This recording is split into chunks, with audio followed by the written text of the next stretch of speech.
Oi, gente, tudo bem? Eu sou Rodrigo Cândido, artista da dança, diretor, intérprete e pesquisador da Companhia Diverse Dança, e atualmente eu também integro o Fórum de Danças da Zona Sul.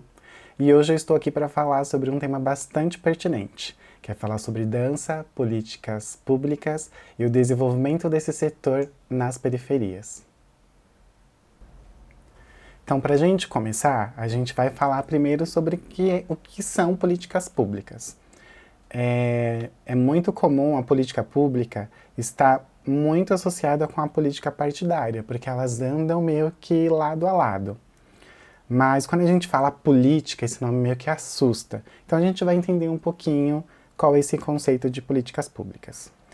Então eu vou trazer duas referências para vocês. A primeira é do autor Coelho, que ele vai falar: a política cultural é entendida habitualmente como um programa de intervenções realizada pelo Estado, instituições civis, entidades privadas ou grupos comunitários com o objetivo de satisfazer as necessidades culturais da população e promover o desenvolvimento de suas representações simbólicas. Já trazendo aí uma outra referência, Clancchini, ela vai falar que a política cultural deve ter como objetivo orientar o desenvolvimento simbólico, satisfazer as necessidades culturais da população e contribuir para algum tipo de ordem ou transformação social. Com essa finalidade, as iniciativas devem ser pensadas visando resultados a longo prazo, pois a valorização de um capital simbólico requer tempo e também depende da bagagem cultural herdada. Ou seja, em 1988, com a nossa Constituição, a cultura passou a ser considerada como um direito social. Isso trouxe um outro conceito para o fazer artístico.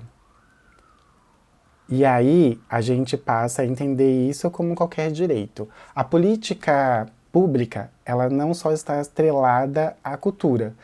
Tudo que a gente vive, né, tudo que está dentro da nossa sociedade, está atrelado às políticas públicas. Alguns exemplos. O SUS é uma política pública da área da saúde. Aqui em São Paulo a gente tem um bilhete único, é uma política pública da área do transporte. E aí, entendendo, né, algumas ações como política de cultura, a gente vai ter os incentivos via editais. Então, para a gente entender um pouco isso, é bom a gente falar como que funciona o nosso governo. Então, quando a gente fala assim, governo, às vezes a gente confunde aonde cada governo corresponde o que ele tem mais ou menos para fazer. Então, por exemplo, a gente tem o governo municipal, que vai gerir, fazer toda a gestão, né, da sua cidade ou da capital, do estado. A gente tem um governo estadual que vai pensar o seu estado inteiro e o governo federal que vai pensar o Brasil como um todo. As políticas públicas, elas perpassam por esses três governos, né? E quem articula as políticas públicas? A gente vai ter o poder e administração pública, que vai gerir essas políticas em consonância com a sociedade civil e, no caso, a classe artística. Como que essa política pública ela vai estar estabelecida? A gente tem o que a gente chama de PL, que são os projetos de lei. Ela vai gerar os editais ou chamamentos, que são as normas, elas vão nortear se eu posso me inscrever nesse edital, quais são as categorias, quais são os requisitos para eu me inscrever, quais são os requisitos para eu realizar esse projeto. O poder e a administração pública, eles vão ajudar a formular e aprovar os projetos de lei. Aí a gente vai falar um pouquinho sobre executivo, legislativo e judiciário. E eles meio que vão formular esses editais, eles que vão meio que dizer o que pode e o que não pode. E a gente, enquanto sociedade civil e classe artística, a gente vai auxiliar o poder público, a administração pública, na construção e no desenvolvimento dessas PLs, além de ajudar o governo a difundir, formar e produzir arte. Então, no caso, a gente está falando de dança, então a ideia é... Quando a gente ganha uma política pública, um edital, a gente está auxiliando o nosso governo a devolver para a nossa sociedade o acesso à arte. Então, literalmente, como eu costumo dizer, a gente transforma o dinheiro em dança, a gente transforma o dinheiro em arte. Então, só para a gente entender um pouquinho. Então, a gente já sabe que tem um governo e ele demanda, né? Ele tem 3 esferas. E a partir disso tem algumas demandas que são construídas a partir dos projetos de lei. Só que a gente vai falar um pouquinho agora sobre os 3 poderes, o legislativo, o executivo e o judiciário. Então existe uma relação de harmonia e independência entre os poderes. No sistema de freios e contrapesos, o princípio da separação dos poderes busca limitar as competências para garantir a democracia, impedindo que um poder se sobreponha ao outro. Então, o legislativo compete basicamente legislar e fiscalizar os atos do executivo. O executivo deve administrar os interesses públicos. E o judiciário, com fundamento na ordem jurídica, compete solucionar conflitos de interesses. Então, no plano federal, o poder legislativo é exercido pelo Congresso Nacional, composto pela Câmara dos Deputados e pelo Senado Federal, com voto ou veto do presidente da República. No plano estadual, este poder é exercido pelas assembleias legislativas por meio dos deputados estaduais com voto ou veto da governança do Estado. E no plano municipal, esse poder é exercido pela Câmara Municipal por meio dos vereadores com voto ou veto da Prefeitura Municipal. Então, como eu disse, a política pública ela está bastante associada com a política partidária. Então, por isso que é importante a gente desenvolver os projetos de lei. Porque quando a gente tem o decreto de uma PL, isso significa que ela vai existir independente da liderança governamental daquele período, né? A gente sabe que de 4 em 4 anos a gestão muda. Então, a PL, ela resiste ao longo do tempo, estando a favor da população, a sociedade civil. Então, como surge um projeto de lei, né? Como que ele é feito? Então, os senadores, junto com o presidente, os deputados, junto com os governadores e os vereadores, junto com o prefeito, assim como alguns casos, né, o Tribunal da Justiça, o Procurador-Geral da Justiça e também os cidadãos, podem propor um projeto de lei e outras proposições. A cada esfera governamental, né, municipal, estadual, federal, esses projetos de lei, eles podem vir por iniciativa popular. Neste caso, há uma necessidade de reunir uma porcentagem de assinaturas. Ao exemplo, né, a gente tem discutido ultimamente sobre a Lei Paulo Gustavo, que foi uma lei emergencial que está em trâmite nesse processo, que recebeu o veto da presidência, mas que ainda está sendo articulada por meio de pressão da sociedade civil. Então essas coisas ela meio que andam comitantemente, né? A gente precisa entender que uma PL, um projeto de lei, estará a favor da democracia e da população. E aí a gente vai falar agora um pouquinho mais especificamente sobre como que funciona isso dentro do campo das artes. Então existe uma lei que regula a profissão do artista. Então a gente tem um decreto de 1978 que regulamenta uma lei que dispõe sobre as profissões de artistas e de técnicos em espetáculos de diversões e da outras providências. Gente, a lei de 1978 é uma lei antiga, acho que ela já está até na hora de ser revista, mas existe uma lei que fundamenta a profissão do artista. Então, como que, focando um pouco mais assim dentro da área da dança, mais ou menos o que essa lei compete? Então, a legislação ela tem validade em todo o território nacional para profissionais que sejam previamente inscritos no Ministério do Trabalho. Para a realização do registro profissional, é necessário que seja apresentado à entidade sindical os comprovantes descritos no artigo desta lei. Aí tem alguns quesitos que vai fazer com que você comprove que você de fato é um artista. Então, o primeiro é diploma de curso superior de diretor de teatro, coreógrafo, professor de arte dramática ou outros cursos semelhantes reconhecidos na forma da lei. Segundo, diploma ou certificado correspondente às habilitações profissionais de segundo grau de ator, contra-regra, cenotécnico, sonoplasta ou outras semelhantes reconhecidas na forma da lei. Ou terceiro, atestado de captação profissional fornecida pelo sindicato representativo das categorias profissionais e subsidiariamente pela federação respectiva. Então, no caso, quem é da dança, né, aqui em São Paulo a gente tem o Sindidança, que é o Sindicato dos Artistas da Dança. E eles emitem um atestado de capacitação. Aí você vai lá no Ministério do Trabalho e a gente tira o famoso DRT. Esse é o primeiro passo para que você, enquanto artista da dança, seja reconhecido profissionalmente como artista.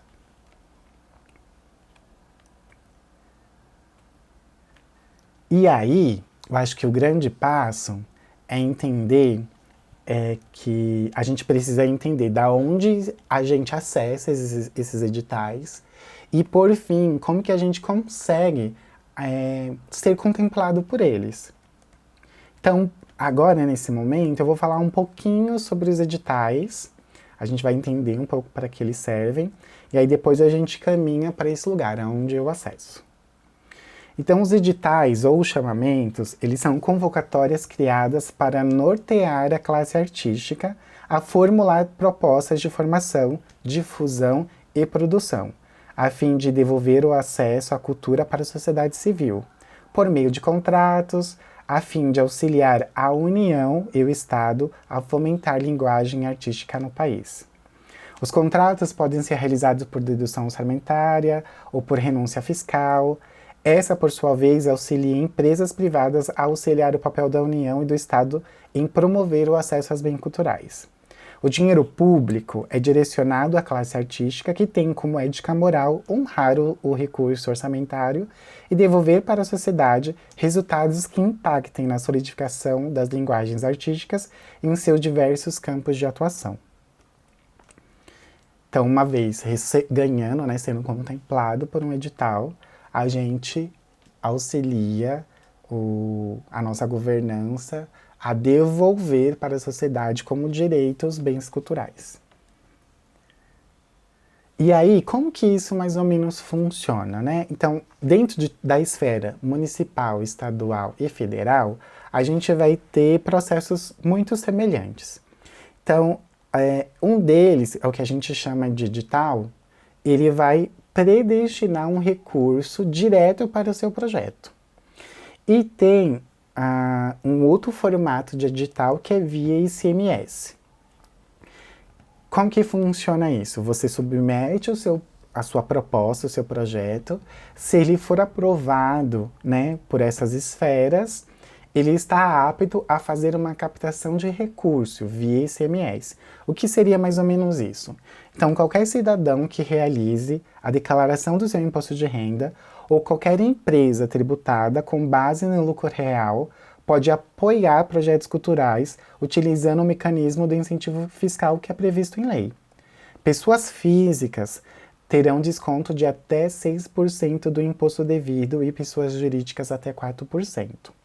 Então, essa também foi uma maneira que o nosso governo encontrou de conseguir subsidiar um pouco a cultura, uma vez que a cultura é uma das pastas que tem orçamento mais reduzido. Então, não há muito dinheiro para ser investido. Então, é uma forma, via ICMS, de que isso fortaleça as ações e a produção cultural. Então, a gente vai falar agora sobre como funciona a cultura dentro dessas esferas. A gente vai começar dentro do âmbito federal, que vai pensar aí a cultura dentro do país inteiro, né? E aí a gente tem hoje a Secretaria Especial da Cultura, que está dentro do Ministério da Cidadania. Infelizmente, a gente não tem mais o Ministério da Cultura. Então, dentro dessa esfera, o que a gente tem hoje de mais solidificado é a Lei de Incentivo à Cultura, que é a antiga Lei Rouanet. E ela passa muito parecido por esse exemplo que eu acabei de falar, que é o incentivo via ICMS. Então, você escreve seu projeto, submete, se ele é aprovado, se ele é apto a receber o dinheiro, você passa por um processo de captação de recurso. Você conseguiu captar, você consegue realizar o seu projeto. Um exemplo, né, quando a gente para pensar de lei dentro da esfera federal, é a Lei Aldir Blanc, que foi decretada em 2020, que é uma lei que surgiu em modo emergencial e foi destinada ao setor cultural e foi adotada durante o estado de calamidade pública ocasionada pela Covid-19. Então essa lei ela surge para naquele momento tentar auxiliar os artistas, que foi uma das áreas mais desfavorecidas durante esse processo, né, que a gente viveu aí durante a pandemia. Dentro dessa esfera, a gente tem a Funarte, que é a Fundação Nacional das Artes, que é um órgão do governo federal, cuja missão é promover e incentivar a produção, a prática, o desenvolvimento e a difusão da arte no país. Atualmente, existem algumas unidades da Funarte. Então, a gente tem no Rio de Janeiro, em Minas Gerais, no Distrito Federal e também aqui em São Paulo. São espaços que a gente pode ter acesso. Enquanto artista, a gente pode promover ações. Eles também desenvolvem alguns editais.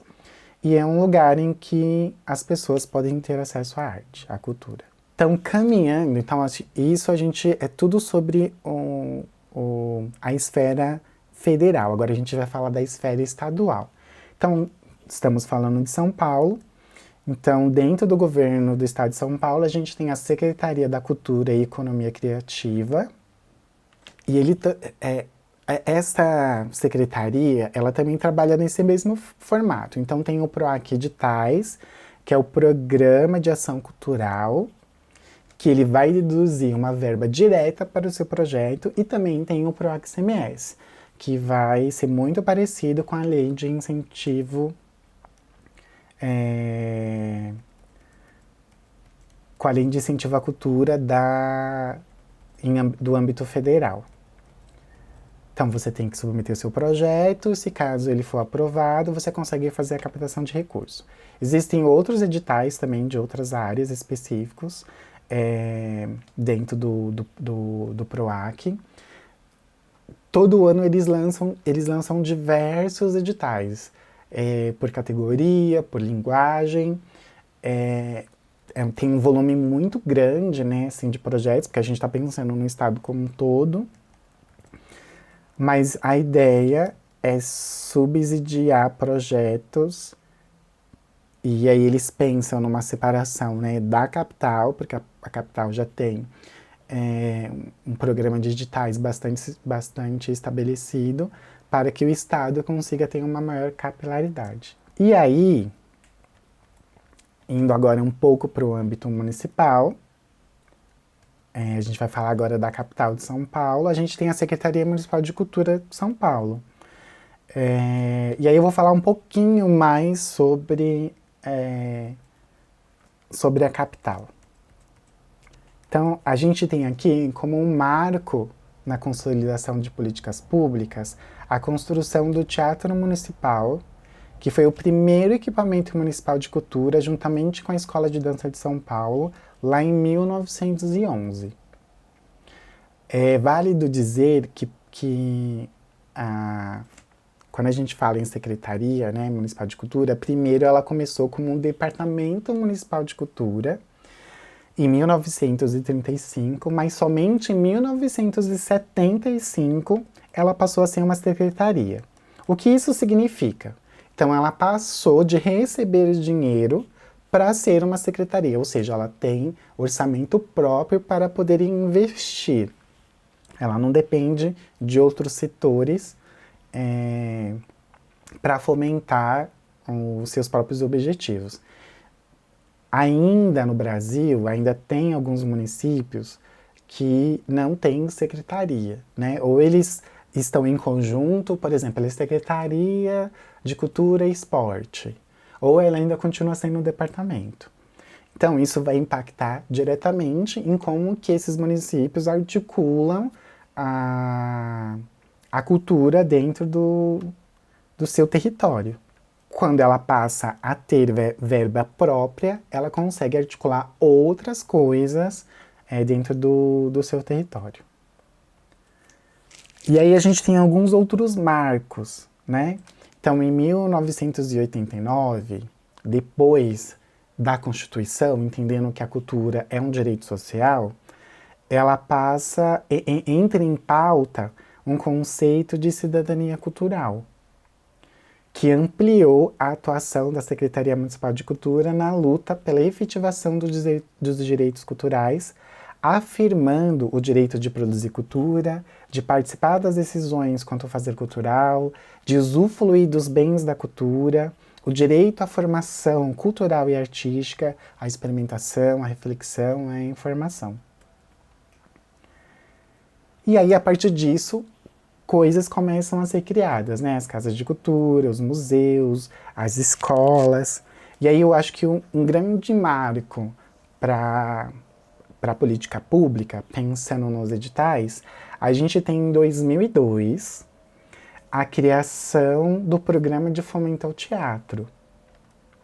E aí em 2003, pensando nas periferias, a gente tem a criação do programa VAI, o Programa de Valorização e Iniciativas Culturais, que é um programa bastante importante, porque ele tem como foco a juventude, e uma juventude que está desenvolvendo a sua produção cultural nas bordas da cidade. Eu acredito que, pensando na capital de São Paulo, a maioria dos projetos periféricos, eles vão ter o seu primeiro subsídio por meio desse programa. Vale ressaltar que em 2013, o programa passou por uma reestruturação, ele teve tanto sucesso que ele teve que passar por uma reestruturação, e aí surge duas modalidades, que a gente chama de VAI 1 e VAI 2. O VAI 1 continua na mesma premissa, que é incentivar projetos de jovens, e o VAI 2, ele pensa um pouco na manutenção desses projetos. Então você começa a desenvolver o projeto, isso vai ganhando estabilidade, né? E aí como que você propõe a manutenção? Então essa modalidade 2, ela vem para garantir que esses projetos continuem sendo subsidiados e auxiliando na manutenção da sua própria existência. E aí, vale ressaltar que em 2005 a gente tem a criação do Programa Municipal de Fomento à Dança, que eu acho que é se a gente for pensar em dança, talvez seja um dos maiores programas que a gente tem no Brasil. É um programa que está mais voltado para a linguagem da dança contemporânea, mas que tem sido discutido aí, e como que a capital olha para essa linguagem, quais são os parâmetros, e aí isso vem abrindo um pouco mais de lacuna dentro do que hoje a gente tem como produção de dança contemporânea na cidade. Em 2014, a gente tem a criação do Prêmio Zé Renato para o teatro, que é um edital que vai visar a circulação das obras, né? E aí, em 2016, acho que isso é bastante importante para quem atua na periferia, a gente tem a criação do Programa de Fomento à Cultura da Periferia, que eu acho que ele, pensando assim, né, no programa vai meio que ele é um desdobramento para. Então, ele tem um valor orçamentário maior também, e ele vai continuar tendo essa premissa de valorizar e estimular as produções que são originárias na periferia em todas as suas linguagens e intersecções. E aí, em 2021, a gente começa a articular uma nova PL, a PL 861, que se chama Movimenta Dança SP, que tem sido discutida atualmente na Câmara Municipal para ser aprovada, ainda está em fase, né, de aprovação. Eu espero que em 2022, no máximo até 2023, essa lei também seja decretada. E aí a gente vai ter um novo edital para articular o pensamento de dança na cidade. Diferente do Programa Municipal de Fomento à Dança, a PL Movimenta Dança SP, ela vai pensar a dança no seu mais diversos modos de produção, de linguagem, e ela tem um fator bastante inovador, que é a possibilidade de você fazer viagens. Então, se você é um artista, você quer fazer um curso fora do estado, ou você quer realizar uma apresentação, você consegue ter auxílio para ir até lá, participar de um congresso, de um curso livre, enfim. Então, com certeza vai ser uma lei bastante importante para a cidade de São Paulo.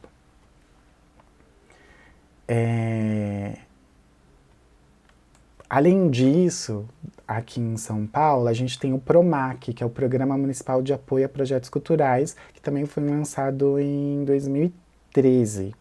E que ele funciona também nessa forma de ICMS. Então, tem o meu projeto, submeto ele, se ele é aprovado, eu consigo fazer a captação de recurso.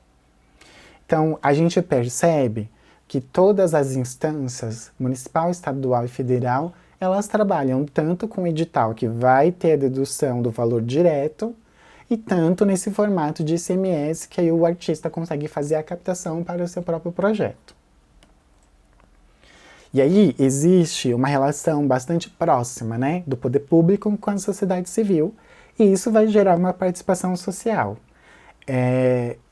Geralmente os municípios eles desenvolvem as conferências municipais de cultura. Aqui em São Paulo isso é realizado e a articulação, por exemplo, dessa PL, Movimenta Dança SP, ela surgiu a partir da última conferência que teve aqui em São Paulo. Então essa conferência, qual é o objetivo dela?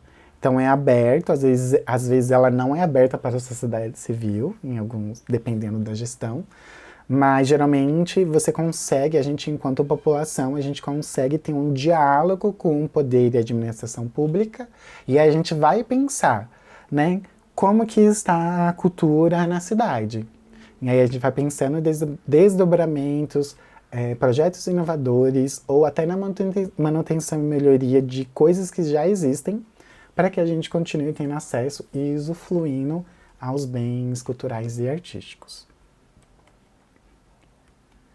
São Paulo, por exemplo, existem diversos conselhos.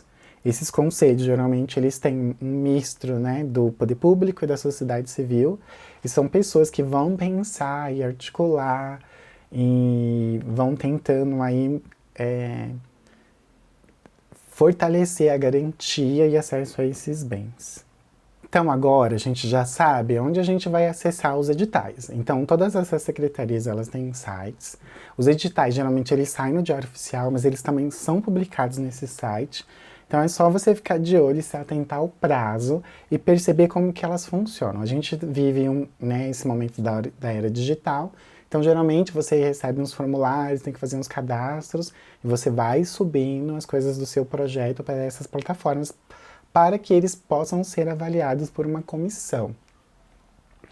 Então, qual é o primeiro passo? O que eu devo fazer? Como a gente já disse, o mais importante para o artista da dança, primeiramente, é ter o seu DRT.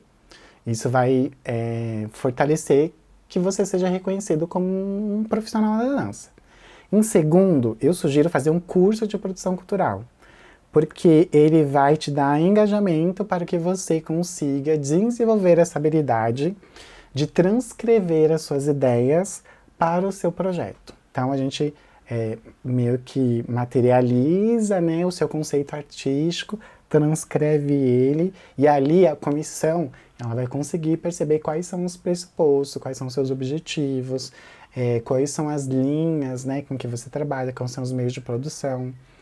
o que que você quer alcançar, quais são os seus desejos, que você deseja comunicar, qual o impacto que isso que vai ter para a sociedade. Então é bastante importante, né, a gente ser um artista produtor, né, porque aí a gente consegue ter acesso a esse tipo de edital. E aí entendendo, né, que existe o Sindidança aqui em São Paulo, né, que é o sindicato que vai subsidiar a categoria, a gente tem também a Cooperativa Paulista de Dança, que tem como premissa também fazer representação jurídica. Então, por exemplo, eu não consigo ser uma pessoa jurídica, então eu vou lá, me coopero, e aí entendendo que aquilo é uma cooperativa, a gente tem, como eu posso dizer, todos os lucros e os infortúnios, né? A gente entende que a gente é um sócio cooperado, mas a cooperativa ela consegue fazer uma representação jurídica e você consegue firmar contratos com essas secretarias para obter esse recurso, não somente também com essa secretaria, qualquer instância que você precise de um CNPJ, a cooperativa consegue te representar. Ou, em alguns casos, você pode se tornar uma própria empresa. Então, a gente tem alguns modelos. Talvez o que mais seja indicado hoje é o microempreendedor individual, o famoso MEI, que você mesmo consegue emitir as suas próprias notas ou até mesmo se inscrever em alguns editais. Eu acho que é bastante importante, assim, você entender que você, enquanto profissional da dança, você é responsável pelo seu próprio trabalho, né? Felizmente, aí a gente, ainda no universo da dança, a maioria dos contratos, elas se dão nesse formato. Em poucos casos, a gente tem um regime de contratação via CLT. Eu acho que outro movimento bastante importante de você, enquanto artista, tá ali pulsando é fazer parte de redes, movimentos e fóruns. Porque uma vez esses artistas, né, em aglomeração, eles conseguem pensar e articular esse movimento, principalmente dentro das políticas públicas.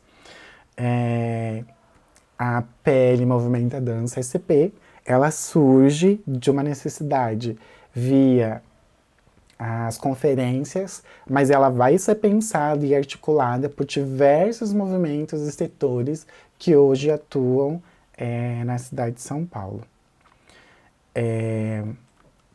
Aí eu acho que vale até frisar a PL, a Lei Emergencial Paulo Gustavo e a PL de legalização do artista e profissional da dança, que vem sendo discutida e vem sendo articulada e até sendo pressionada, né?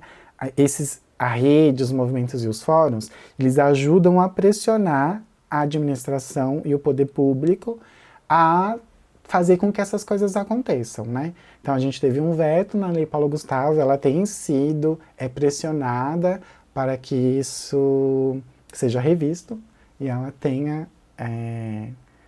voto para que ela seja decretada e para que a classe artística usufrua disso.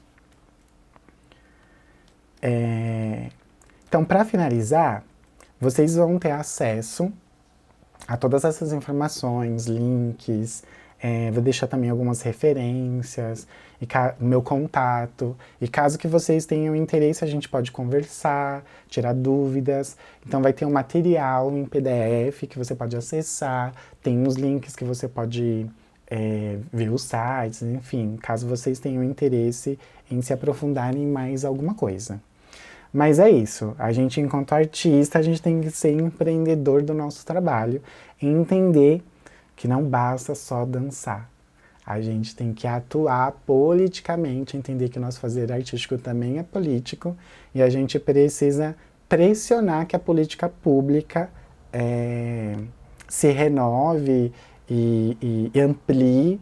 A gente entende que os editais, eles vêm de um processo democrático, porém ele também é um processo bastante excludente, porque vários desses projetos não são contemplados. Então, como que a gente mantém a manutenção dos artistas que estão pulsando, pensando, articulando dança na cidade, né? Sendo que eles ficam de fora.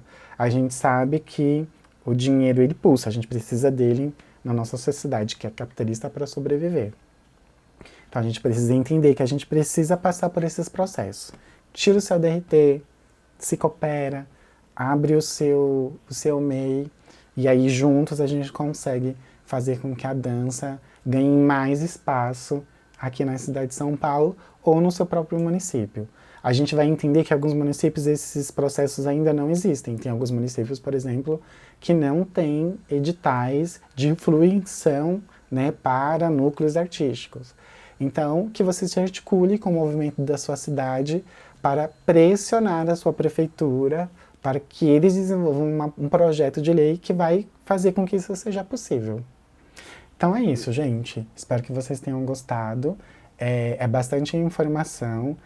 O tema é um pouco complexo, a gente fica falando, meu Deus, passa por todos esses lugares, infelizmente passa. A gente precisa absorver eles, porque com o entendimento a gente consegue atuar de uma forma mais favorável para o desenvolvimento da cultura.